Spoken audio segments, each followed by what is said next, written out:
உங்களுடைய கனவு திரைப்படம் அப்படின்னு நீங்க ஏதாவது தீர்மானம் பண்ணியிருக்கீங்களா?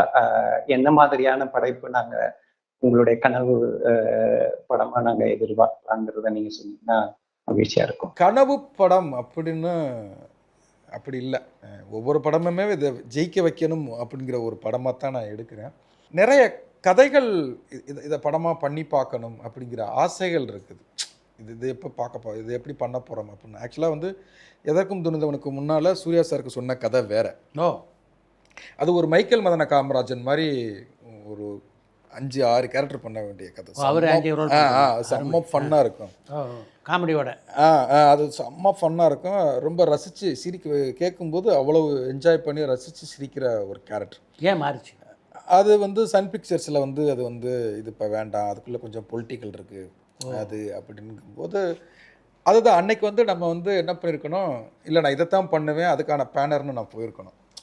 அந்த படம் என்னன்னா ஸ்கேலா வந்து இப்போ எனக்கு சொல்கிறாங்கல்ல பாண்டியராஜ் வந்து ஃபேமிலி ட்ராமா தான் பண்ண இது அப்படிங்கிற மாதிரி இருக்குல்ல, அந்த படத்தை நான் பண்ணியிருந்தேன்னா அது கண்டிப்பாக வேற ஒரு கலர் எனக்கு எப்படி அடையாளத்தையும் கொடுத்துருக்கும். கதகளி வந்து எப்படி இன்னைக்கும் வந்து இன்னைக்கும் சொல்லிக்கிட்டு இருக்காங்க கதைகள். ஆமாம், அது மாதிரி ஒரு படம் பண்ணுங்க அப்படின்னா அந்த கதையை நான் பண்ணியிருந்தேன் அப்படின்னா அது கண்டிப்பாக வேற ஒரு அதை பண்ணணுங்கிறது எனக்கு ஒரு ஆசை. கனவுன்னு சொல்ல முடியாது.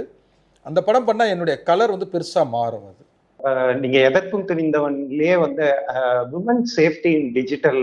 ஸோ அதுவே வந்து இன்னைக்கு வந்து ரொம்ப ப்ரீவேலண்டான ஒரு இஷ்யூ. நீங்க அந்த ஒரு கருத்தை மையமா வச்சு அந்த படத்தை நீங்க டைரக்ட் பண்ணீங்க. அந்த படம் பண்ணும்போது அதற்கான கரு உங்களுக்கு ஏதாவது ஒரு பாத்தீங்களா? அந்த இதுக்கான அதை எப்படி? இல்லை, நம்ம நேரில் பார்க்கல, நம்ம சொந்தங்களில் யாரும் அதை இது பண்ணலை.